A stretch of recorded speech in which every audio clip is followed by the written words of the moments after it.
دلوقتي هنبدأ في الجزء بتاع سيام إيطاليا. الجزء بتاع باري مع دكتور أحمد عرابي. اتفضل.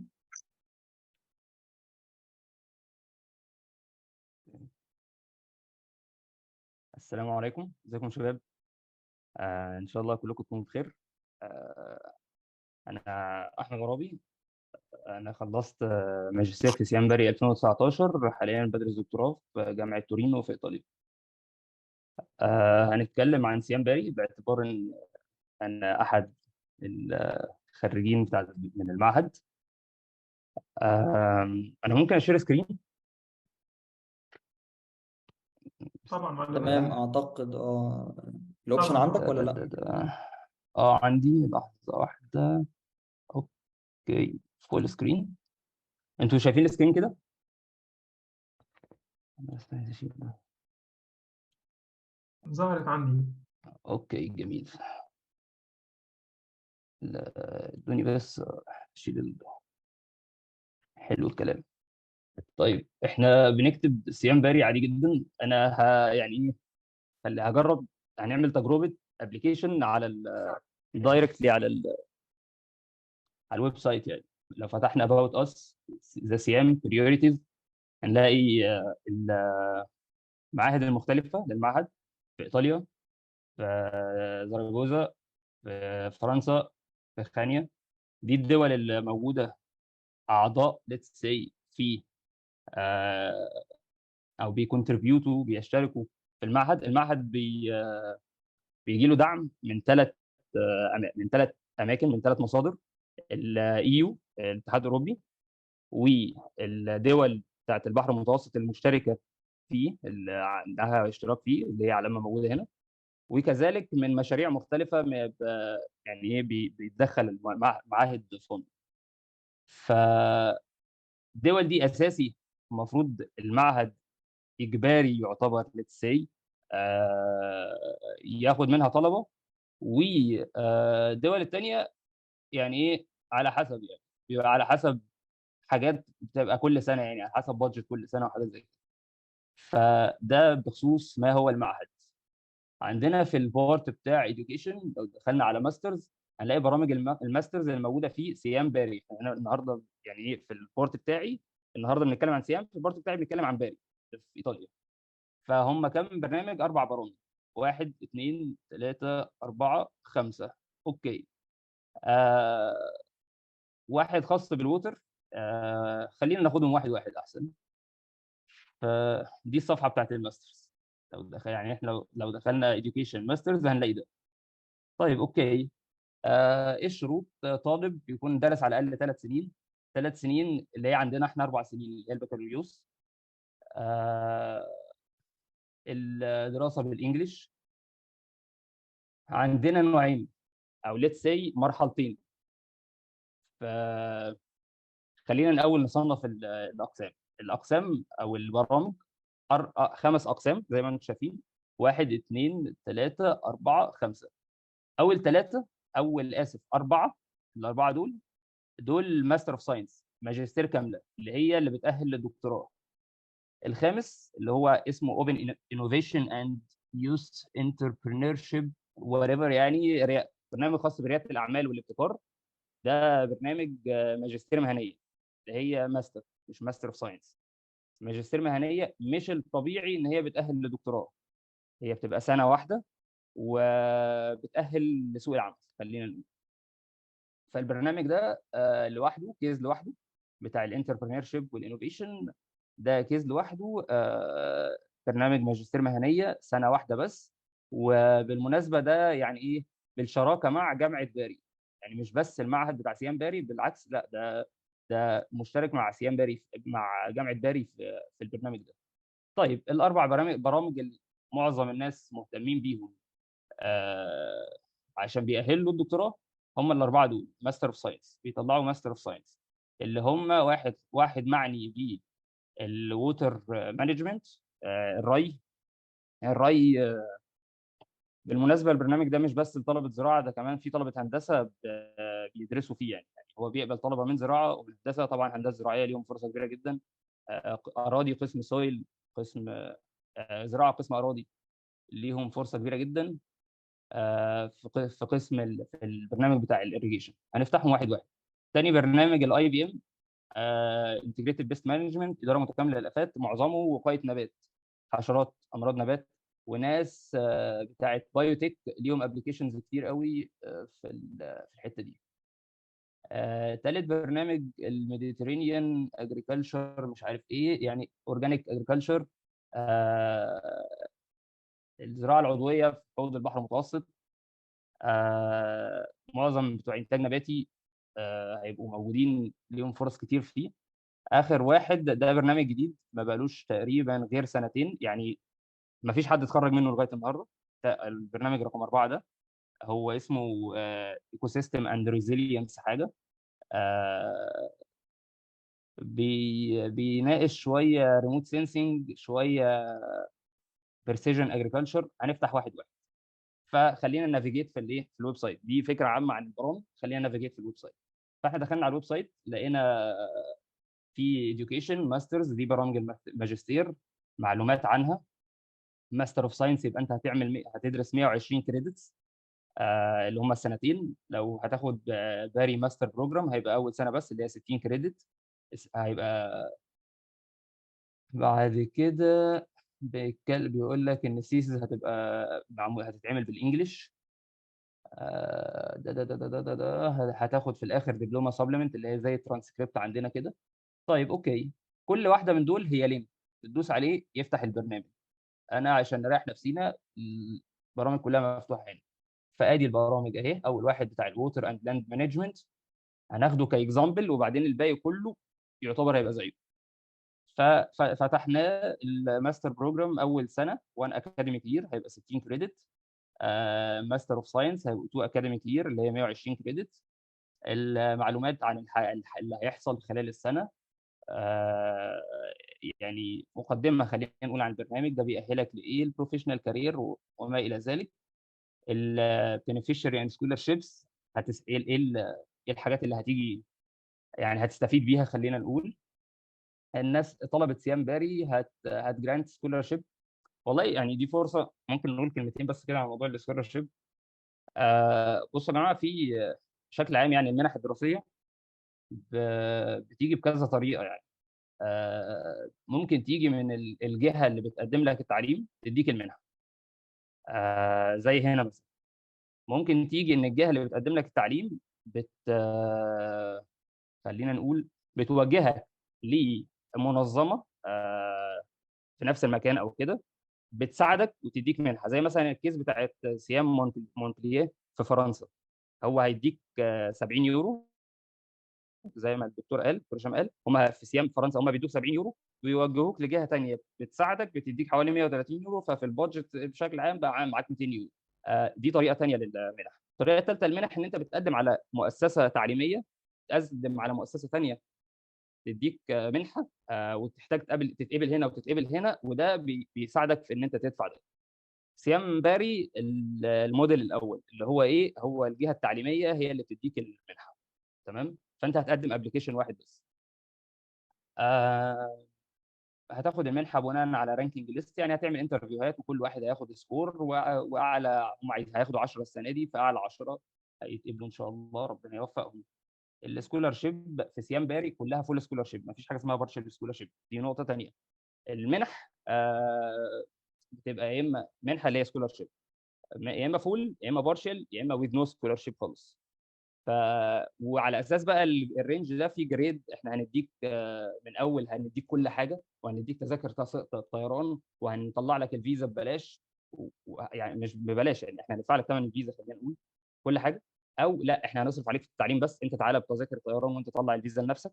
لا، احنا هنسكنك بس، انت اكل نفسك. لغايه بقى ايه، احنا مش هنديك سكولار شيب خالص. فسيام باري فول سكولار شيب من اول الفيزا. فيزا ايشوينج، ان انت بتطلع الفيزا هيعملوا لك ريفند الفلوس اللي دفعتها في الفيزا، لتذكره الطيران، للاقامه، للاكل كل الايام، فطار وغدا وعشاء. ليه كمان بيدوك في كل شهر 170 يورو. 170 يورو دول يعني خلينا نتكلم على موضوع ال 170 يورو في الاخر. بس يعني ايه ده شكل السكولارشيب بتاعت سيام. مكملين. الكونديشنز فور ادميشن. افتح إيه؟ access is open to candidates of nationalities. طالما طالما انت عندك كواليفيكيشن في بلدك تاهلك للبوست جراد، يعني طالما انت معاك بكالوريوس من مصر تاهلك للماجستير في مصر هتبقى مقبول هنا. الابلكيشن في الصفحه دي في شويه معلومات بس مقدمه. طب احنا عايزين تفاصيل اكتر.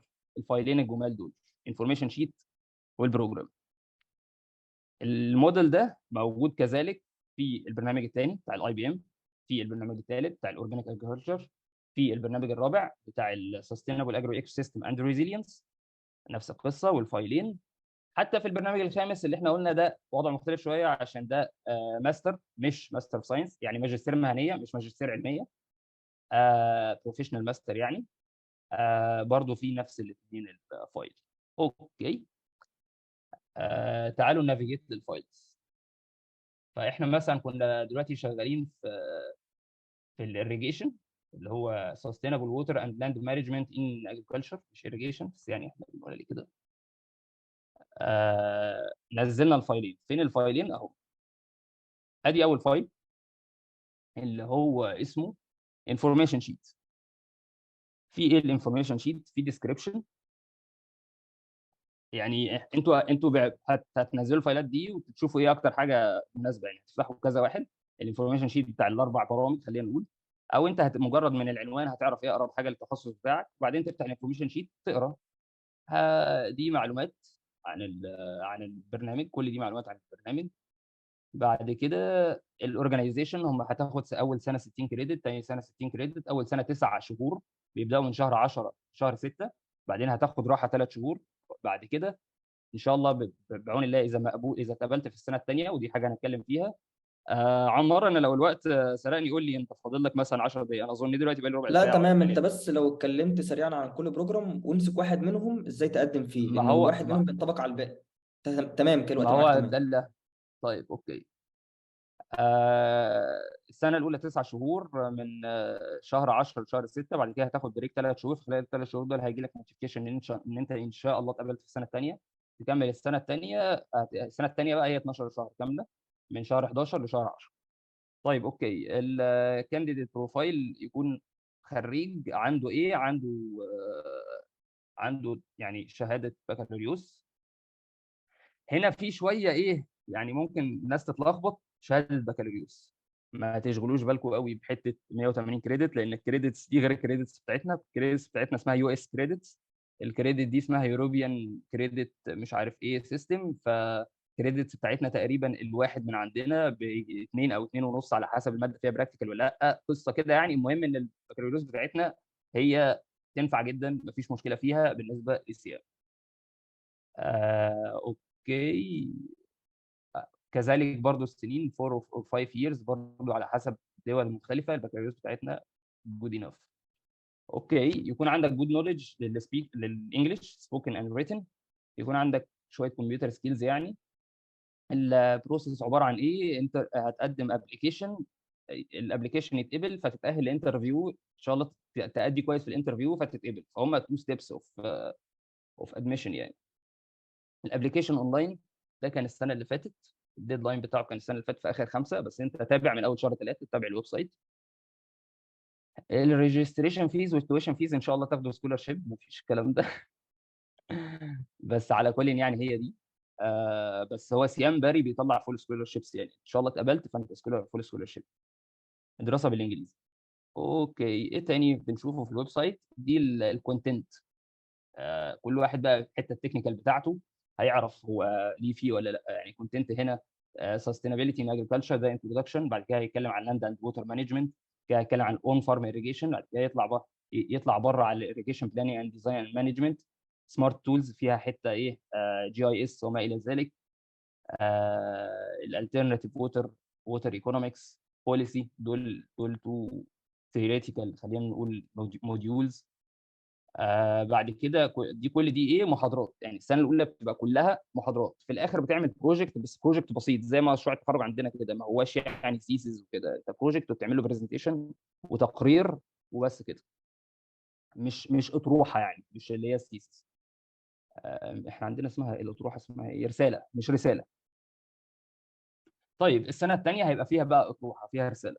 آه ودي مثلا انا عامل هنا هايلايت لايه، للتوبكس بتاعت الرسائل بتاعت الناس، يعني دي التوبكس اللي دايما هم شغالين عليها، الايكو اوبتمايزيشن، ايكو افشنسي للميه، او الريسورس، خلينا نقول الووتر ريسورسز، سويل ووتر بالانس، الهيدرولوجيكال موديلنج، فهم عندهم بيشتغلوا شويه كتير على الموديلنج وهكذا. الفايل الثاني اللي موجود على البرنامج بتاع اللاند ووتر اريا وات ايفر دي، مش فاكر اسمه ايا كان، ده الفايل الثاني. الفايل الثاني 11 صفحه، طبعا مش هنمشي فيه، ولكن هو بالتفصيل بقى الديسكربشن لليونتس بمواعيدها، بالكونتنت اللي فيها بالتفصيل خالص، والايم والاوبجيكتيف والاوتكم بتاع كل يونت وما الى ذلك. فخلاص احنا كده عرفنا النظام، وبناء على ده كل البرامج الثانيه.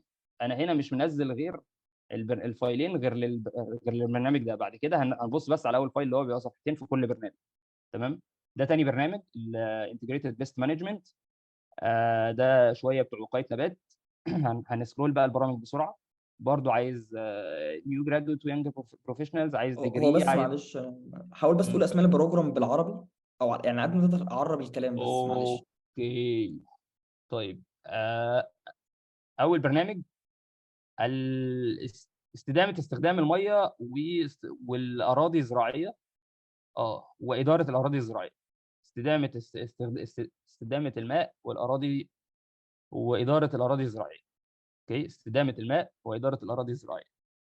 الناس بتاعه اسمها ايه، هندسه زراعيه، الناس بتاعه اراضي، الناس بتاعه هندسه زراعيه واراضي بشكل اساسي يعني، وممكن ناس من هندسه. طيب تاني برنامج، اه الطرق المبتكره والتكنولوجيات للاداره المتكامله للافات في الفاكهه والخضر بدول حوض البحر المتوسط، بمعنى اداره متكامله للافات، بمعنى وقايه نبات، بمعنى مغطي حشرات، امراض، امراض باشكالها، بايو تكنولوجي برضه، لان في برامج خاصه بالبايو تكنولوجي.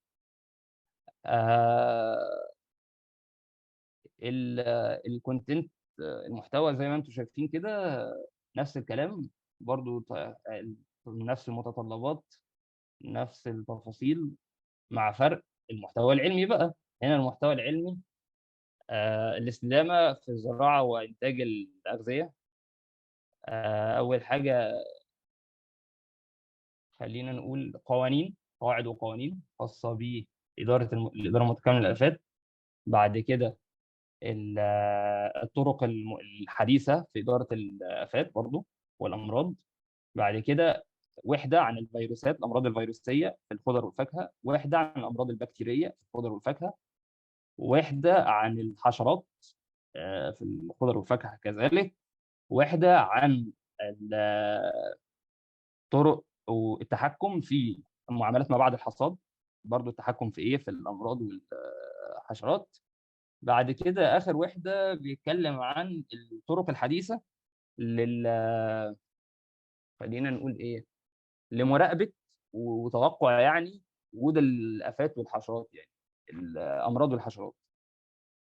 ده المحتوى بتاع البرنامج بتاع السنه الاولى. بعد كده في السنه الثانيه تعمل الاطروحه بتاعتك، الرساله بتاعتك، التجربه بتاعتك على وسائل مراقبه للحشرات، على شغل موليكولر يعني ايه بالعربي يا عمار؟ يعني هو شغل بقى بالناس بتاع بايو تكنولوجي اكتر يعني. الجزيئيه ده بتاع يعني مظبوط. شغل ناس بايو تكنولوجي يعني. في كذا كذا يعني مشروع، ناس بتاع بايو تكنولوجي هي اكتر ناس فاهمه فيه، يمكن اكتر من بتوع وقايه نبات يعني، مع كامل احترامي للبرنامجين يعني.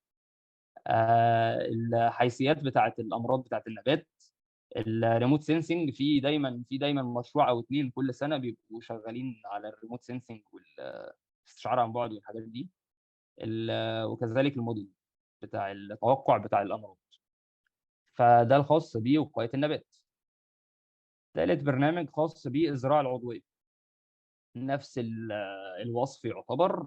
بعد كده نروح للمحتوى بتاع التخصص. السستينابيلتي، كلمه السستينابيلتي هتلاقيها في كل حته. كل برنامج هيبدا بيونت عن الاستدامه بتاعه الاغذيه والزراعه وما الى ذلك. بعد كده هيتكلموا عن الزراعه والبيئه والكلايمت تشينج، تغير المناخ. طبعا دي قضيه يعني ايه، يعني قضيه فاشن. اوكي. بعد كده القوانين بتاعه الاورجانيك. بعد كده اداره التربه والخصوبه. بعد كده افات وحشرات، طبعا برضه في الاورجانيك في الزراعه العضويه. بعد كده الاداره المستدامه للمزارع يعني. بعد كده اسمها السبلاي تشين، يعني السلسله الغذائيه يعني، او سلسله امداد المنتجات الزراعيه. وبعدين السنه الثانيه المشاريع بتاعتها انظمه الزراعه، اداره المكافحه الحيويه الافات، باعتبار ان هي في الماجستير دي في الزراعه العضويه. في دايما في برنامج الزراعه العضويه مش بس الناس بتاعت انتاج نباتي، في دايما على الاقل 3 مشاريع خاصين بالاقتصاد وخاصين اسمه ايه، السوشيال ساينس، الاجتماع، اللي هو احنا عندنا اجتماع ريفي، عندنا قسم اسمه اجتماع ريفي. فعاده طلبه اجتماع ريفي بيكون البرنامج الانسب ليهم في سيام باري هو برنامج الاورجانيك، لان دايما كل سنه فيه على الاقل مشروع او 2 في الحته دي. وكذلك اقتصاد، دايما كل سنه في مشروع او 2 في الحته بتاعه اداره اعمال زراعيه او اقتصاديات زراعيه يعني. دول الثلاث برامج اللي موجودين بقى لهم شويه، وفي ناس اتخرجت منهم ويعني ايه معروفين. انا لما كنت موجود كانوا هم دول ال3 برامج بس اللي موجودين. من سنتين زودوا برنامجين.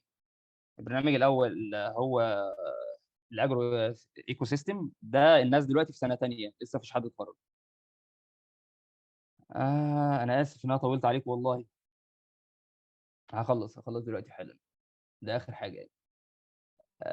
ده بيناقش قضايا كتير، ملخصها هو التغير المناخي، وازاي يعني ايه يبقى انتاجنا ريزيلينت، يعني بيستحمل، خلينا نقول، للتغيرات دي، وازاي يكون مستدام. فهو هتلاقي يونت عن التربه والارض، يعني لاند اند ووتر ريسورسز، الموارد التربه والري والميه. هتلاقي واحد عن الكلايمت تشينج، التغير المناخي. هتلاقي حاجه عن الزراعه الذكيه او التكنولوجيات الذكيه في الزراعه، الابتكار في الزراعه والمنتجات الغذائيه. سستينابل فارم مانجمنت، طبعا الاداره المستدامه للمزارع، وتطوير شبكات الزراعه والغذاء. السنه الثانيه كذلك، انا ما اعرفش بصراحه ايه المشاريع اللي بيبقى فيها، بس هتلاقيهم في نفس الحته بتاعه التوبكس اللي فوق دي. انا ما حدش لسه، يعني الناس بتاعت السنه الثانيه هم لسه اول ناس سنه ثانيه، هم في سنه ثانيه دلوقتي. فما عنديش فكره كبيره بصراحه ايه المشاريع اللي شغالين عليها. بس شغالين على الريموت سينسنج، شغالين مش عارف جيوغرافيا ايه، عشان انا عندي البتاع السوداء بتاعت مش مبينه يعني، مخبيه حاجات. anyway، فده البرنامج الرابع. ودول كده برامج الماستر اوف ساينس. البرنامج الخامس زي ما قلت لكم بتاع الانتربرينور شيب، ده سنه واحده بس، ماجستير مهنيه. وده بالتعاون مع جامعه باري.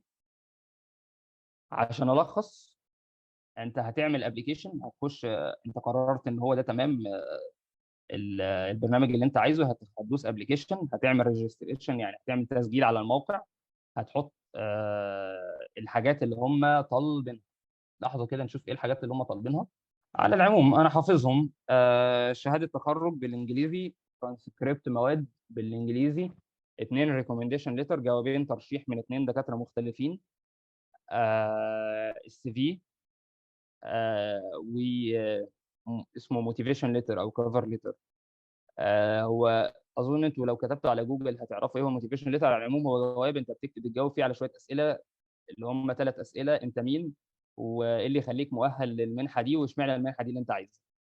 بشكل ملخص جدا يعني ايه هو كفر ليتر، هو ده. اخر ويب سايت، اخر حاجه ممكن تخش عليها على الموقع تبص عليها هي الاكاديميك ريجوليشن، اللي هم اللي هتلاقيهم الفايلين دول: اكاديميك ريجوليشن وسبيسيفيك رولز. هم فايلين كبار جدا بيتكلموا انت محتاج ايه، ومحتاج تجيب درجات ايه، وما الى ذلك. فانت محتاج تجيب درجات كويسه، ومحتاج تبقى من الاوائل عشان تتقبل في السنه الثانيه ان شاء الله. آه، ما اظنش انت محتاج الفايلين دول دلوقتي، لما ان شاء الله تتقبل هتحتاج الفايلين دول تبص عليهم. فيما عدا ذلك هي منحه كويسه وتستاهل يعني ان انت تحاول فيها يعني. برنامج الانوفيشن اللي هو اللي انا قلت عليه بتاع رياده الاعمال ده، اللي هو سنه واحده، ده قصه ثانيه. من ناحيه ايه؟ اللي هو ناحيه الدافع بتاعك، لو انت بس عايز تشتغل ده هيكون مناسب ليك. التقديم هو مفيش اي فرق. وربنا يوفقكم جميعا، واسف على الاطاله، وجاهز للاسئله. ولا يهمك. هو بس كان في بس حد تقريبا عنده فهم الحته بتاعت ال 200 يورو غلط. احنا تقريبا هو التقديم ب 200 يورو، لكن الدول الاعضاء الموجودين بيقدموا، اللي من ضمنهم مصر، بيقدموا على المنحه، مش بيدفعوا 200 يورو ولا حاجه، صح كده؟ ده فين؟ اقفل بس اللي شير سكرين خلاص. انت وانت بتقدم على المنح، هل لازم تدفع 200 يورو ولا مش لازم؟ آه بص، انا لما قلت 200 يورو، انا قلت 200 يورو دول المنحه اللي انت هتاخدها في فرنسا. هتاخد تمام. 70 من المعهد، وده بناء على كلام الدكتور هشام. هتاخد 70 من المعهد و130 من الجهه لا الثانيه. لا، انت دلوقتي قلت الابلكيشن فيز اللي هو تقريبا فلوس التقديم على منحه السيام باري ب 200 يورو، بس تقريبا الناس فهمت ان هي ابلكيشن لازم فيز، تدفعها. في سيام باري مش هتدفع اي ابلكيشن فيز. بالظبط كده، انا بس حاولين بس في نوضح. فرنسا هتدفع بالمناسبه. تمام، لكن احنا بنتكلم دلوقتي على ايطاليا. ايطاليا ما فيهاش فلوس دفع في التقديم ولا اي حاجه. لا لا هو لا لا المفروض خالص. تدفع، لكن انت عشان من احد لا، دول الاعضاء الفلوس ولك المحطوطه دي، مظبوط، وخدت الفلوس منحه، فانت المحطوطه بتتقبل دي عادي. الفلوس المحطوطه دي ثمن البتاع. انت لو مقبول مش هتدفع اي حاجه من حاجه. بالعكس، انت لما مظبوط. هتدفع فلوس الفيزا هتعمل لها ريفند ان شاء الله. يعني لو دفعت فلوس الفيزا هاخدها تاني، اه فلوس التاني بنأكد فلوس الدراسه وفلوس السكن وفلوس الاكل، كل ده عليهم. وفي تقريبا انت قلت في 120 يورو هتقولهم في الاخر، دي مصروف الايد تقريبا، اللي هو بتصرف منه اه براحتك، صح كده؟ الحياه في الكامبس حلوه جدا يا جماعه. بصراحه يعني من الحاجات المميزه، هنقول بقى المميزات والعيوب على طول. الحياه في الكامبس حلوه جدا. المكان فيري فريندلي، انت ساكن في نفس المكان اللي بتدرس فيه. تقريبا ما فيش اي مصاريف بتصرفها، لان انت ساكن وواكل وكل حاجه عليهم. فايفن يعني تنظيف الاوضه، في حد بيجي ينظف الاوضه. الاكل بتاكل، وبعدين في حد بيغسل الاطباق يعني. الحياه مجهزه جدا ان انت تذاكر بس، ما وراكش اي حاجه تانيه. تمام. وبيدوك 170 يورو. 170 يورو دول بتوعك بقى، يعني انت ما اظنش ان انت هتلاقي حاجه تصرفهم فيها يعني. الا اذا انت هتفسح بقى، ربنا معاك. بس كان في يعني حد بيسأل انت خريج ايه في الكليه، تخصص ايه من كليه زراعه القاهره؟ انا خريج زراعه دوليه، قسم زراعه عضويه، هل ودرست لازم في سيامباري IBM. هل لازم اللي يقدم يكون خريج برنامج انجليزي، ولا ممكن يكون خريج برنامج عربي عادي؟ لا لا لا خالص خالص خالص، بس يكون عنده يعني ايه، معرفه بالانجليزي، خليه يحضر محاضره بالانجليزي يفهمها. يعني لان كل حتى كورسات في بالانجليزي. كل الكورسات بالانجليزي. تمام. كنت هتقول لو في ايه العيوب مثلا اللي انت واجهتها او شفتها في خلال الدراسه؟ ايه العيوب؟ آه يعني مش مثلا هتلاقي حد يقول لك تعالى بقى انت هتشتغل معايا، والناس اللي هي بتسافر على اساس ان هي بره هتسافر، هتخلص تشتغل وبتاع وكده. لا عادي، انت هتدرس الماجستير، وانت بقى انت ورينا شطارتك. في الاول في الاخر كله اتقبل في الماجستير. تمام. تمام. ف زي كده ما انت بتخلص البكالوريوس، كلنا خلصنا البكالوريوس. فانت محتاج حته اكتر من ده عشان تبقى كومبيتيتيف، عشان تبقى منافس. تمام. فكذلك في الماجستير هتخلص، وبرضه انت لازم تكون حاطط خططك واسمه ايه دوت، ومجهز نفسك يعني. لو انا حابب شويه تمام، اتفضل. الموضوع شويه مش سهل من ناحيه يعني من ناحيه الاصرار. يعني انت محتاج برضه ايه، تتحدى، يعني ايه، تتحدى نفسك من الاخر. مش هقول لك تتحدى حد، انت محتاج تتحدى نفسك شويه، وما تتخيلش ان الناس هتطبطب عليك وبتاع وكده يعني، ما يعني انشف شويه كده وذاكر يعني من الاخر يعني. عشان ازود فرصي في القبول، هل لازم يكون معايا مستوى معين في الايلتس او في الانجليزي او حتى في مجموعي في الكليه، الجي بي اي بتاعي تقديري في الكليه يكون عامل ازاي؟ من خلال تجربتي، هي كلها حاجات بتزود، انما مش ما فيش حاجه معينه، ان هم مش قايلين مثلا ان انت يبقى معاك ايلتس، بس لو معاك ايلتس افضل. مش قايلين ان انت جايب تقدير معين، بس انت لو جايب تقدير احسن. وانا اظن ان انت لو عندك الحاجات اللي هي ايه المقبوله في الاثنين، سواء في التقدير او في مش لدرجه تقدير مقبول يعني، وحتى لو تقدير مقبول هو نوز يعني. بس خلينا نقول لو جيد جدا مثلا، مش لازم امتياز يعني. وبعدين اعمل انترفيو حلو. وكان في حد بيسال الانترفيو هل بيفرق في الانترفيو بيبقى بالانجليزي، يعني في واحد بيسال اه هل في حاجات في الانترفيو تنصحني بيها؟ آه، تريكات في معلش قول الانترفيو تاني. مثلا، يعني ايه الاسئله اللي في الانترفيو، بيعملوا ايه في الانترفيو بالظبط؟ ابص من خلال برضه تجارب الناس، الانترفيو هو سؤالين: قدم تمام. نفسك بالانجليش، وانت وحظك بقى في سؤال جنبه تكنيك. زي ايه مثلا؟ يعني ممكن لو انت انا فاكر اي بي اتسالت ايه مثلا؟ انا اي بي ام مثلا، قالوا لي ايه المواد اللي انت درستها بالانجليزي، ايه المواد اللي انت درستها ليها علاقه بالاي بي ام. فقمت قايل لهم بتاع 3 4 مواد مثلا كده، قاموا خابطيني سؤال في ماده فيهم. بس سؤال يعني مش هيقول لك مثلا الناس بتاعت وقايه نبات، مش هيروح يقول لك ايه اسم البكتيريا المسببه لمرض كذا. لا مش كده يعني، هيقول لك عرف وقايه النبات، عرف الاداره المتكامله للافات. سؤال عام جدا بس اشوفك انك اه فاهم ولا لا. عرفني، قول لي ايه انواع الافات، فانت هتقول له والله بكتيريا وفيروس وفطر كده يعني، مش هيروح قوي يعني بعيد. عادتنا اسئله جينيريك تمام. قوي يعني. تمام. لو في حد عنده سؤال تاني. أه تمام كده، متشكرين جدا يا دكتور انا اسف عرابي. جدا جدا جدا لا على والله انت التاخير بالعكس يعني، شرحت طولت عليك. شرح وافي.